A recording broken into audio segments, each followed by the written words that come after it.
like watch out for falling objects. We think there's going to be a big earthquake or something along those lines. So it's not like we're hiding any information or trying to make people pay for stuff that we think affects the general welfare.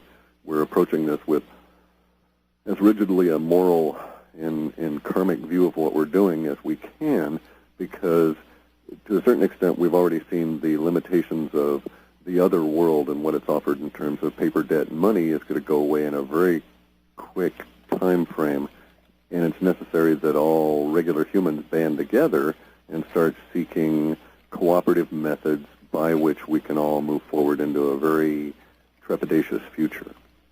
And so we'll always offer that information free on George Ure's urbansurvival.com site on his daily update.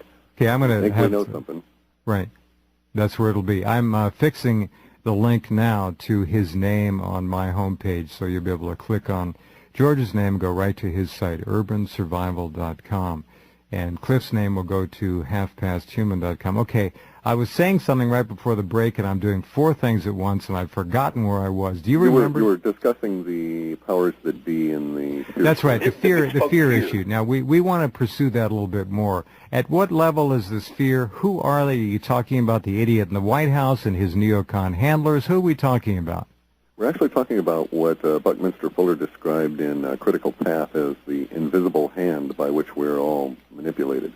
It's the small, self-styled elite that is much beyond the White House. The White House is middle-level minions for these people. Correct. I understand. That's a given. I'm just wondering if the fear is beginning there, or just if they are actually reflecting it coming. In other words, what I think you're saying, and forgive me for prattling here a little bit, is that the ultimate controllers are not so cocksure about what their plans are going to yield. You're quite correct, and they're running into a set of circumstances that is both spiraling out of their control and which they had not anticipated certain ramifications. One of them is, you'll note that there's been recent efforts to, if you will, scrub history, as though they're trying to race the actual release of information and the spread of it across the internet and the indie media about the true nature of things. You'll see more and more memes as we go forward over the next year or two about the idea of the Illuminati or whoever, quote, coming out of the woodwork here. And the idea is that they'll expose themselves and say, see, we're not such bad guys after all, and you really do want a new world order. It'll be a benevolent, benign, much better place. We need to stop squabbling. We've got to homogenize. We've got to harmonize. It'll be better for everyone. And let us stay in charge. Correct. And that's right. Remember, this would be better if it was a dictator as long as I'm in charge. Right. It goes much higher than that, though. We're seeing it with the recent press about the Knights Templar and attempting to get the reconciliation of the Vatican. That's the beginning of the opening strategy. What's interesting, though, is that the powers that be are not doing this because they want to. They may have had plans to do it 20 or 30 years from now, but they're doing it because they're forced to by How interesting. They are afraid. They know they don't have the trump cards they used to have. This Iran thing could spiral hideously out of control. That, I think, to them is a relatively minor blip. They're afraid of much deeper archetypes. They're afraid of revealing of information that is at a core level that would change how all humans think about humanity, and thus their individual and collective position in it. So, for instance, imagine what would happen if Richard Hoagland's view of the Mars, Earth, and Moon as co-equal origination points or habitation points for humans became widely known and proven.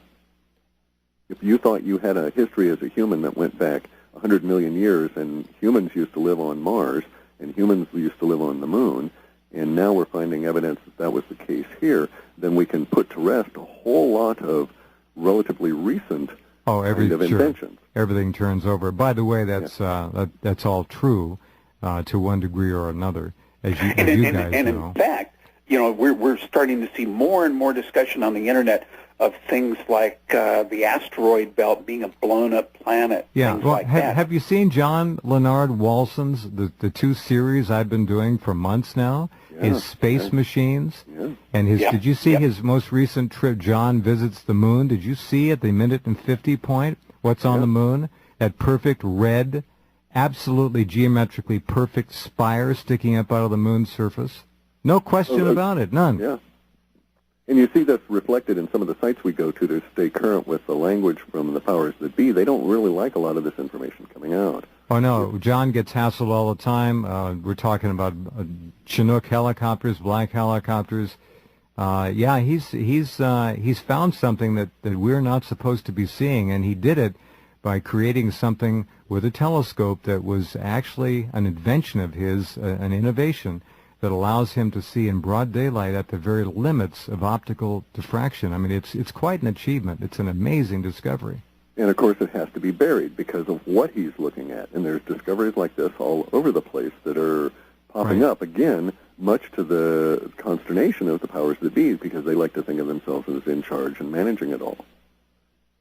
Very good. Okay. All right. Now, let's take a little turn and step into to George's backyard and talk about the collapsing economy. Things will never be the same again. That's for sure. More of these so-called write-downs are popping up every day. Merrill Lynch, Goldman, it doesn't matter. Okay, how do you see it playing out, George? We have about 5 minutes until the next break for the next few months. Now, let me hearken quickly back to your last visit on March the 12th. You both said May and then September, October. So let's talk about the economy with May perhaps in mind. A lot of people have been asking me, well, what do they think's happening in May? What are they going to, anyway. But May is the first, it's not as big as the fall, but it's a big event of some kind or big revelation of some kind. And I've been looking at that based on the linguistics. Linguistics are really hard because it's sort of like looking up somebody's phone number and trying to figure out what kind of a house they live in. You can actually do that to a certain extent if you understand how phone numbers are assigned and neighborhoods and prefixes and so forth. You can actually get close. And that's the problem of linguistics in a sense. We're looking at a large number of words that describe socioeconomic events. So going into the summer period, we have this period of almost a social buoyancy, an elevating of mood. Things aren't quite as bad as they were here a couple of 2 or 3 months back when we were going into the Bear Stearns fiasco. In the okay, now, George, let's be clear about that. Let me just interrupt for a second and say that elevation of mood is a numeric value that increases. It doesn't necessarily mean that we're going to have a better feeling. It may be that the emotions are running higher or hotter. Right, but for me, as somebody who looks at the correlation between the moods and the markets, what I see is at a long-wave economic level, I see us as completing the bounce. You know, the market began collapsing in the spring of 2000, and we were obviously headed into what looked from a long-wave econ standpoint like the beginning of a depression until mysteriously 9/11 showed up just in time to swing all that worry about the economy into it's all because of terrorism. Well, we'll just start up a new industry called terrorism. And we've done that very effectively. Now what's happened, though, is that has pretty much run its course.